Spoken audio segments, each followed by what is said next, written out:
Der Wächter, der für Glauben und Liebe alles gab.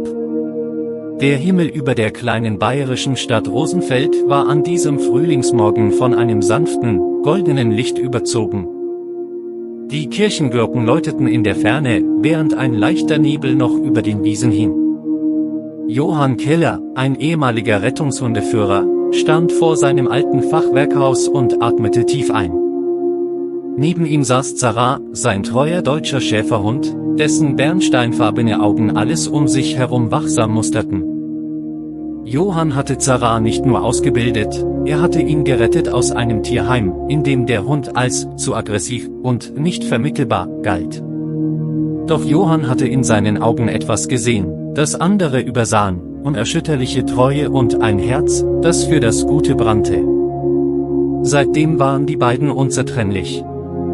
Johann, der nach seiner Pensionierung viel Zeit allein verbrachte, hatte im Glauben und in Zaras Gesellschaft Trost gefunden. Er lebte nach festen Prinzipien, Gerechtigkeit, Ehrlichkeit und die Pflicht, Schwache zu schützen, Werte, die er aus seinem Glauben und besonders aus den Lehren kannte, die ihn schon seit seiner Jugend begleiteten. An diesem Tag war Johann auf dem Weg zum Gemeindezentrum, um einer neuen Ankommenden zu helfen, einem jungen Waisenmädchen namens Hiba. Sie war erst 12 Jahre alt, aus schwierigen Umständen hierher gekommen und hatte niemanden außer der Unterstützung der Gemeinde. Johann hatte sich freiwillig gemeldet, um ihr ein Zuhause zu bieten, zumindest vorübergehend, bis eine dauerhafte Lösung gefunden war. Als sie sich das erste Mal begegneten, hielt Hiba schüchtern einen kleinen Stoffbären im Arm und senkte den Blick, als ob sie Angst hätte, jemand könnte ihre Seele lesen. Zara hingegen ging sofort vorsichtig, aber bestimmt auf sie zu, schnüffelte leicht an ihrer Hand und setzte sich dann neben sie, als wolle er sagen, du bist jetzt sicher. Hibas Augen wurden feucht, und zum ersten Mal seit Wochen lächelte sie zaghaft. Die nächsten Tage waren still, aber voller kleiner Zeichen des Vertrauens. Hiba sprach kaum, doch sie begann, Zara zu füttern und sich abends zu ihm aufs Sofa zu setzen. Johann beobachtete das mit stillem Dank im Herzen. Er wusste, dass Heilung Zeit brauchte und manchmal begann sie nicht mit großen Worten, sondern mit stiller Nähe. Doch die Ruhe währte nicht lange. Eines Abends, als die Sonne längst hinter den Hügeln verschwunden war, hörte Johann auf dem Rückweg vom Lebensmittelgeschäft gedämpfte Stimmen in einer Seitenstraße. Er blieb stehen. Zara knurrte leise, seine Ohren aufgestellt. Zwischen den Schatten erkannte Johann zwei Männer, die eine junge Frau bedrängten. Ohne zu zögern, gab Johann Zara ein kurzes Kommando. Mit einem tiefen Bellen stürmte der Hund voran, stellte sich schützend vor die Frau und fixierte die Männer mit einem Blick, der keine Zweifel ließ. Die Angreifer flohen in die Dunkelheit. Als die Frau sich bedankte, sagte Johann nur, niemand sollte wehrlos sein. Schon gar nicht hier, doch tief in seinem Inneren wusste er, dass dies erst der Anfang war. Irgendetwas stimmte nicht in Rosenfeld und bald würde Zara nicht nur ein Beschützer für Hiba, sondern für weit mehr Menschen werden. Die Nachricht von dem Vorfall in der Seitenstraße verbreitete sich schnell im kleinen Rosenfeld. In den Gassen flüsterten die Leute von dem alten Johann und seinem Hund, und für viele war es nur eine mutige Tat eines ehemaligen Retters. Doch Johann spürte, dass etwas Tieferes dahinter steckte. Er kannte das Gesicht eines der Männer, die in der Dunkelheit geflohen waren. Er hatte ihn vor Monaten vor dem Gemeindezentrum herumschleichen sehen. Damals hatte er sich nichts dabei gedacht, aber nun zog sich in seinem Bauch ein Knoten zusammen. Hiba merkte, dass Johann gedanklich abwesend war. Sie fragte nicht direkt, aber sie beobachtete ihn genau, so wie sie Zara beobachtete. Der Hund spürte die Anspannung seines Besitzers und wich ihm nicht von der Seite. In den stillen Momenten am Abend, wenn Johann bei einer Tasse Kräutertee saß und die Bibelverse und Koranverse las, die er sich als moralische Leitlinien bewahrt hatte, lag Zara zu seinen Füßen, während Hiba am Küchentisch mit einem Buntstift Muster zeichnete. Eines dieser Abende veränderte alles. Es klopfte an der Tür hastig, unruhig. Vor ihnen stand Maria, eine alleinstehende Mutter aus der Nachbarschaft, die Johann kannte. Ihre Hände zitterten, und ihre Stimme war brüchig. »Johann, Sie sind wieder da. Diese Männer, sie gehen von Haus zu Haus, fragen nach Mädchen, und niemand traut sich, etwas zu tun.« Johann spürte, wie sein Herz schwer wurde. Sura an-Nisa hatte ihn schon immer daran erinnert, dass man die Schwachen nicht im Stich lassen dürfte, dass Schutz und Gerechtigkeit keine Option, sondern Pflicht waren. Er schaute zu Zara, dessen Körper gespannt war, bereit zu handeln. Er wusste, dass er vorsichtig vorgehen musste. Er kontaktierte Pfarrer Lukas und auch den örtlichen Imam, beide Männer, die er als moralische Säulen in der Gemeinde schätzte. Gemeinsam schmiedeten sie einen Plan: Die schwächsten Häuser sollten in der Nacht bewacht werden, und Johann würde mit Zara die Straßen patrouillieren. Hiba, obwohl jung, hörte aufmerksam zu, und in ihren Augen lag ein stilles Feuer. »Du bleibst hier, Hiba, mit Maria und den Kindern. Zara und ich kümmern uns um den Rest.« Doch Zara blieb nicht lange allein mit Johann. Er bewegte sich in der Nacht wie ein Schatten, sein Gehör fein abgestimmt auf jedes Rascheln, jedes unnatürliche Geräusch. Kurz nach Mitternacht hörten sie Schritte. 2 Gestalten versuchten, ein Fenster aufzubrechen. Johann zögerte nicht. Mit einem kurzen Pfiff ließ er Zara los. Der Hund stürzte vor, seine Pfoten wie Donner auf dem Asphalt, und stellte sich vor die Eindringlinge. Ein tiefes, grollendes Bellen ließ die Männer zurückweichen. Johann trat aus dem Schatten, seine Taschenlampe im Anschlag. »Geht sofort und kommt nie wieder.« Seine Stimme war fest, seine Worte unmissverständlich. Die Männer flohen, und Johann wusste, das war nur eine Probe. Der wahre Kampf würde noch kommen. Als er später nach Hause kam, stand Hiba am Fenster. Sie sagte nichts, aber als er und Zara hereinkamen, legte sie ihre kleine Hand auf Zaras Kopf und flüsterte: »Danke.« In diesem Moment verstand Johann, dass es nicht nur um Schutz ging, es ging darum, Mut in den Herzen derer zu entfachen, die zu lange in Angst gelebt hatten. Die nächsten Tage brachten keine Ruhe. Die Sonne schien zwar über Rosenfeld, doch die Straßen wirkten angespannt, als hielte jeder den Atem an. Johann konnte es in den Augen der Menschen sehen: Angst, vermischt mit Misstrauen. Die Männer, die er in jener Nacht vertrieben hatte, waren nicht spurlos verschwunden. Sie waren wieder in der Stadt, nur schlauer und vorsichtiger.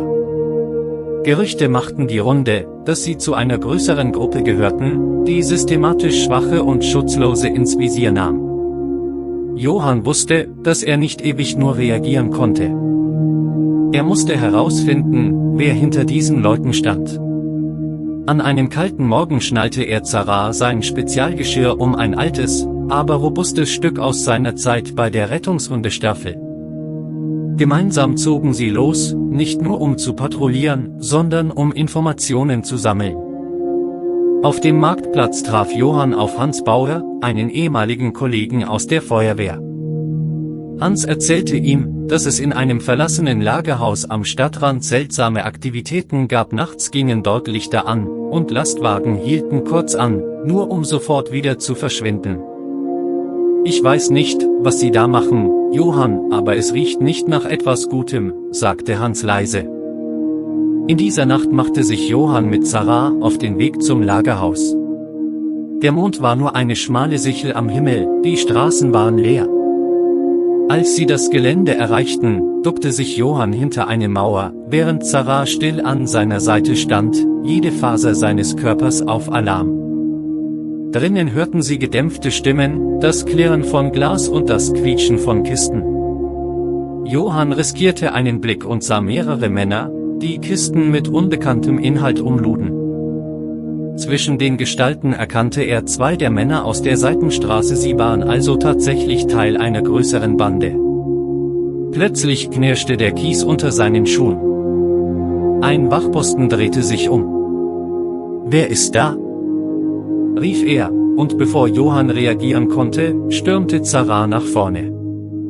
Mit einem tiefen Knurren stellte er sich zwischen Johann und den Angreifer, die jetzt alarmiert waren. Einer griff nach einem Metallrohr, doch Zara wich blitzschnell aus, packte ihn am Arm und brachte ihn zu Boden, nicht um ihn zu verletzen, sondern um ihn festzuhalten. Johann nutzte die Gelegenheit, zog den Mann hoch und flüsterte scharf: „Sag mir, wer euer Anführer ist, oder ich bringe dich zur Polizei." Doch bevor er eine Antwort bekam, hörte er das Dröhnen eines Motors, ein weiterer Wagen kam heran, und mehr Männer sprangen heraus. Die Situation drohte zu eskalieren. Mit einem kurzen Kommando rief Johann Zara zurück, und gemeinsam zogen sie sich zurück in die Dunkelheit. Sie hatten keinen Beweis, aber nun wusste Johann, dass es sich nicht um Kleinkriminelle handelte. Hier steckte etwas Größeres dahinter und es würde mehr Mut erfordern, als er allein aufbringen konnte. In dieser Nacht, als Hiba in ihrem kleinen Zimmer schlief, saß Johann am Küchentisch, während Zara zu seinen Füßen lag. Er blätterte in seinen alten Notizen und las Verse, die ihn daran erinnerten, dass Gerechtigkeit oft Opfer verlangte. „Wir müssen bereit sein, Zara", murmelte er. Der Hund hob den Kopf, als hätte er jedes Wort verstanden. Der Morgen begann ruhig, fast zu ruhig. Ein leichter Regen hatte die Straßen von Rosenfeld dunkel glänzen lassen, und das Tropfen an den Fenstern klang wie ein gleichmäßiges Herzklopfen. Hiba saß am Küchentisch und zeichnete, während Johann versuchte, seinen Kaffee zu trinken, ohne an die Nacht zuvor zu denken. Doch Zara war unruhig. Er lief zur Haustür, schnupperte, kam zurück, ging wieder, ein Verhalten, das Johann nur von Einsätzen kannte, wenn Gefahr in der Luft lag. Kurz vor Mittag klopfte es fest an der Tür. Als Johann öffnete, stand ein uniformierter Polizist davor, oder besser gesagt, jemand, der wie ein Polizist aussah. Sein Blick war hart, seine Stimme rau. „Herr Keller, wir haben Berichte, dass Sie sich in Angelegenheiten eingemischt haben, die Sie nichts angehen. Ich rate Ihnen, aufzuhören." Johanns Augen verengten sich. Er kannte jeden echten Polizisten in Rosenfeld, diesen Mann hatte er noch nie gesehen. Noch bevor er etwas sagen konnte, knurrte Zara tief und trat einen Schritt nach vorne. Der falsche Polizist wich einen halben Schritt zurück, doch dann lächelte er kalt. „Halten Sie Ihren Hund im Zaum." Ohne ein weiteres Wort drehte er sich um und ging, stieg in einen schwarzen Wagen und fuhr davon. Johann wusste jetzt, dass die Bande mächtiger war, als er dachte. Sie hatten Verbindungen, oder sie taten zumindest so. Er rief sofort Hans Bauer an und bat ihn, die Kinder im Gemeindezentrum zu warnen. Gleichzeitig sprach er mit Pfarrer Lukas und Imam Karem, um die Gemeinschaft wachsam zu machen. Am Abend, als Hiba Zara fütterte, hörten sie plötzlich draußen Schritte, dann ein leises Scharren am Fenster. Johann griff nach seiner Taschenlampe, und Zara stellte sich vor Hiba, jede Muskelfaser angespannt. Ein Schatten huschte vorbei. Dann ein zweiter.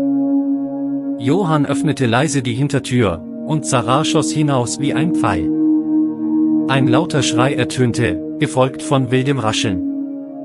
Als Johann nachkam, sah er, wie Zara einen der Eindringlinge am Boden fixierte, während der zweite bereits flüchtete. „Ruf die Polizei", schrie Johann zu Maria, die gerade vorbeikam.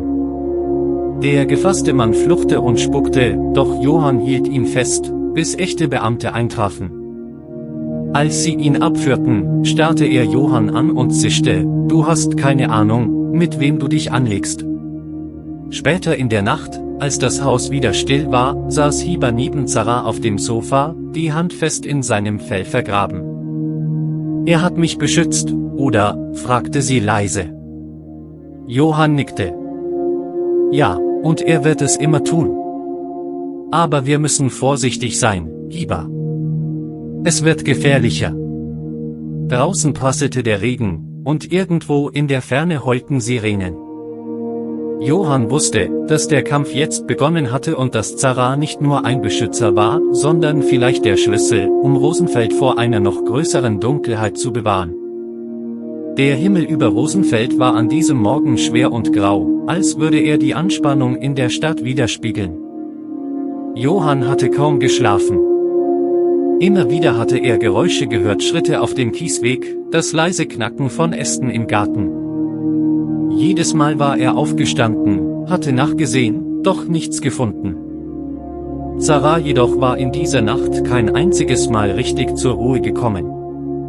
Sein Blick war scharf, seine Ohren ständig in Bewegung, als würde er etwas hören, das für menschliche Ohren zu leise war.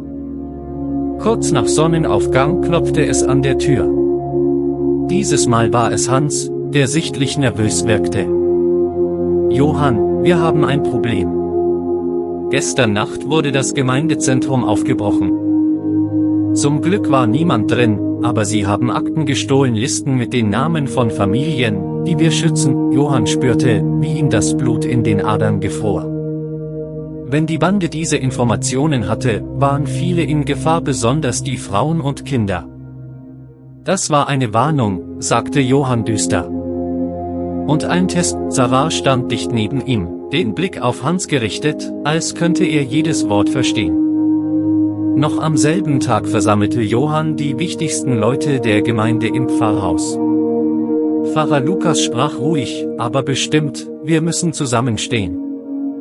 Wenn einer von uns fällt, fallen wir alle.« Imam Karim ergänzte: „Die Schwachen zu schützen ist keine Frage der Religion, sondern der Menschlichkeit.“ Die Worte halten in Johann nach, sie erinnerten ihn an die Botschaft, die er so oft in Sura an-Nisa gelesen hatte: Gerechtigkeit, auch wenn es bedeutet, gegen sich selbst oder die eigenen Leute vorzugehen.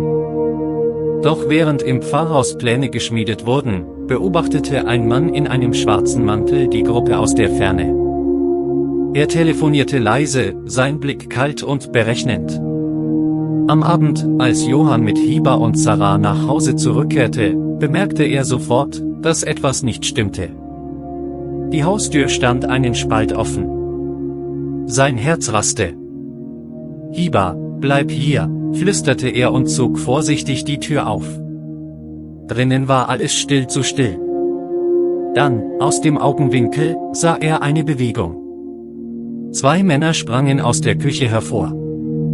Einer packte Johann am Arm, der andere griff nach etwas in seiner Jacke. Doch bevor er es herausziehen konnte, war Zara schon da. Mit einem wütenden Bellen sprang er zwischen Johann und die Angreifer, stieß einen zu Boden und stellte sich mit gefletschten Zähnen vor den zweiten. Der Mann zögerte nur einen Augenblick, dann rannte er aus der Tür. Der andere blieb unter Zaras Pfoten liegen, unfähig, sich zu bewegen. Johann fixierte ihn mit einem Blick, der keine Diskussion zuließ. »Sag mir, wer euer Anführer ist.« Der Mann schüttelte den Kopf, presste die Lippen zusammen, bis Zara ein leises, tiefes Knurren von sich gab. Schließlich flüsterte er: »Ihr nennt ihn nur den Raben. Er weiß alles. Er hat Augen überall.« Bevor Johann mehr erfahren konnte, hörte er in der Ferne das Aufheulen eines Motors. Ein dunkler Wagen raste die Straße hinunter, und im Scheinwerferlicht sah Johann eine Gestalt auf dem Beifahrersitz, ein Gesicht, das ihm seltsam bekannt vorkam. Er wusste in diesem Moment, dass der Kampf nicht mehr nur um Rosenfeld ging. Es ging um einen Mann, der Schatten wie Waffen einsetzte, und dass Zara vielleicht der Einzige war, der den Mut hatte, ihm in die Augen zu sehen. Die Nacht legte sich wie ein schwarzer Mantel über Rosenfeld, und der Regen verwandelte die Straßen in spiegelnde Bänder, in denen sich das Licht der Straßenlaternen brach. Johann saß am Küchentisch, eine Landkarte vor sich ausgebreitet, während Zara unter dem Fenster lag, die Ohren hochgestellt. Hiba schlief im Nebenzimmer, doch Johann wusste, dass ihr Schlaf unruhig war. Sie hatte die Eindringlinge gesehen, hatte das Chaos gespürt. Ein leises Klopfen an der Hintertür ließ ihn aufhorchen. Es war kein hastiges Klopfen, sondern langsam, gleichmäßig, als würde jemand bewusst Geduld zeigen. Johann griff nach der Taschenlampe, schaltete sie aber nicht ein. Er ging zur Tür, öffnete sie einen Spalt, und dort stand ein Mann in einem dunklen Mantel, das Gesicht im Schatten verborgen. »Guten Abend, Herr Keller«, sagte die Stimme tief und seltsam sanft. »Ich bin sicher, Sie wissen, wer ich bin.« Johann antwortete nicht, doch in seinem Inneren wusste er, das war der Rabe. Sie und Ihr Hund sind beeindruckend, fuhr der Mann fort. Aber Sie mischen sich in Dinge ein, die Sie nicht verstehen. Geben Sie das Mädchen her, und niemand wird verletzt. Johann spürte, wie Zara aufsprang, sich lautlos neben ihn stellte, der Blick fest auf den Fremden gerichtet. Hiba bleibt hier, sagte Johann mit einer Ruhe, die er selbst kaum fühlte. Ein leises Lachen des Raben schnitt durch die Stille. Sie glauben, Sie können mich aufhalten?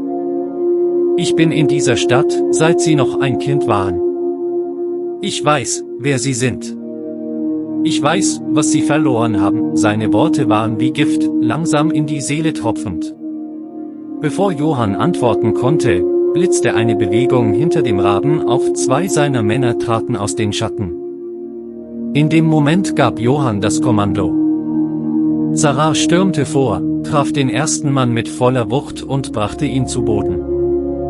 Der zweite zog ein Messer, doch Johann griff nach einem Besenstiel, blockte den Schlag und stieß ihn zurück. Der Rabe selbst blieb ruhig, wich einen Schritt zurück und beobachtete. Dann sagte er nur, dies war eine Einladung, Herr Keller. Das nächste Mal werde ich nicht an Ihre Tür klopfen. Mit diesen Worten verschwand er in der Dunkelheit, begleitet vom Dröhnen eines Motors, der in der Ferne verklang.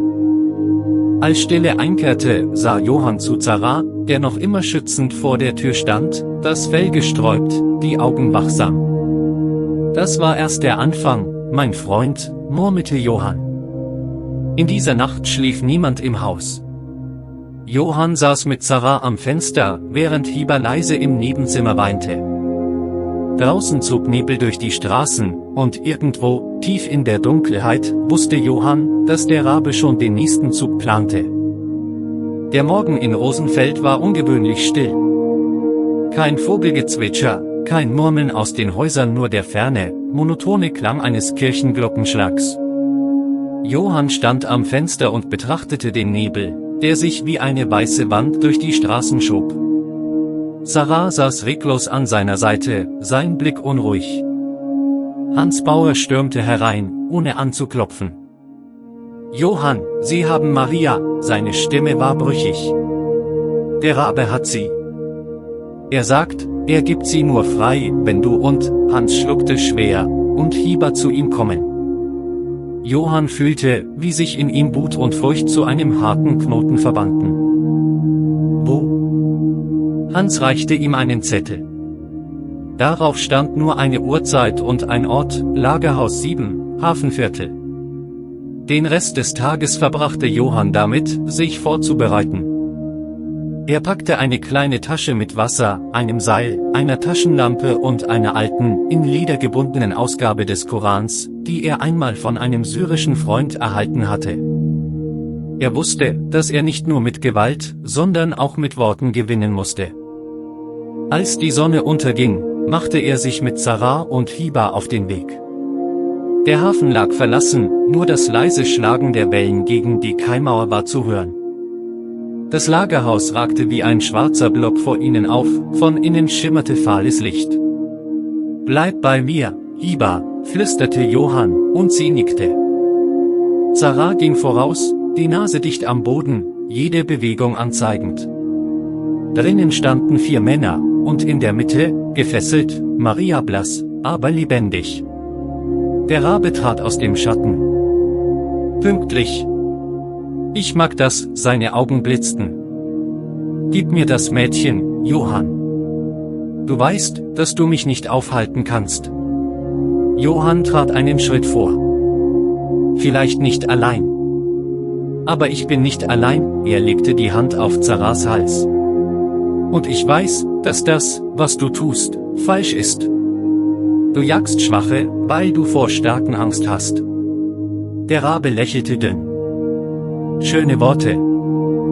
Aber Worte halten keine Klingen auf, er gab ein Handzeichen, und 2 Männer traten vor.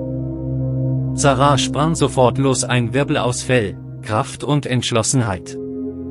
Er stieß den ersten Angreifer zu Boden, wich dem zweiten aus, der mit einem Metallrohr zuschlug, und riss ihm das Rohr aus der Hand. Währenddessen stürzte sich Johann auf den Raben. Sie kämpften zwischen Kisten und Werkzeugen, Schläge prallten ab, Blut tropfte, doch keiner wich zurück. Plötzlich hörte Johann einen Schrei Hiba. Einer der Männer hatte sie gepackt. Bevor Johann reagieren konnte, war Zara schon da. Er warf sich mit voller Wucht auf den Mann, brachte ihn zu Fall und stellte sich zwischen ihn und Hiba, knurrend, bereit, bis zum letzten Atemzug zu kämpfen. Der Rabe, nun allein und von allen Seiten bedrängt, stolperte zurück. Johann nutzte den Moment, riss ihm eine kleine Pistole aus der Hand und warf sie in die Ecke. »Es ist vorbei«, sagte er. Sirenen heulten in der Ferne, Hans hatte die Polizei gerufen. Der Rabe versuchte noch, zu fliehen, doch 2 Beamte blockierten den Ausgang. Als sie hinausgingen, blieb Zara stehen und blickte zurück in das Lagerhaus. In seinen Augen lag keine Wut mehr, nur die Ruhe eines Tieres, das wusste, dass seine Aufgabe erfüllt war. Draußen brach der Nebel auf, und das erste Morgenlicht fiel über den Hafen. Johann kniete sich zu Zara und legte die Stirn an seinen Kopf. »Du hast uns gerettet, mein Freund. Du hast Rosenfeld gerettet.« Und in diesem stillen Moment wusste Johann, dass wahre Stärke nicht nur aus Mut kommt, sondern aus der Liebe, die bereit ist, sich selbst zu opfern. Eine Woche war vergangen, seit der Rabe verhaftet worden war. Die Nachricht hatte sich schnell verbreitet, und Rosenfeld begann langsam wieder zu atmen. Die Menschen lächelten auf den Straßen, Kinder spielten auf den Plätzen, und das Gefühl ständiger Angst war einer vorsichtigen Hoffnung gewichen. Johann stand an einem frischen Grab auf dem kleinen Friedhof am Waldrand. Neben ihm saß Zara still, den Blick auf den weißen Marmorkreuzstein gerichtet. Es war das Grab von Marias Ehemann, der Jahre zuvor in einem Arbeitsunfall ums Leben gekommen war.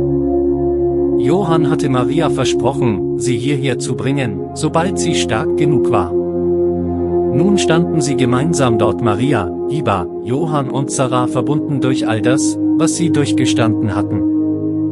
Pfarrer Lukas trat zu ihnen und sprach leise, in der Schrift heißt es, wer einen Menschen rettet, rettet die ganze Menschheit. Er legte die Hand auf Johanns Schulter. Ihr habt nicht nur Hiba gerettet, sondern unsere ganze Gemeinschaft. Später, auf dem Heimweg, blieb Hiba plötzlich stehen. Sie blickte zu Johann hinauf und fragte, glaubst du, Zara weiß, dass er ein Held ist? Johann lächelte, kniete sich zu ihr und antwortete, Helden denken nicht darüber nach, ob sie Helden sind.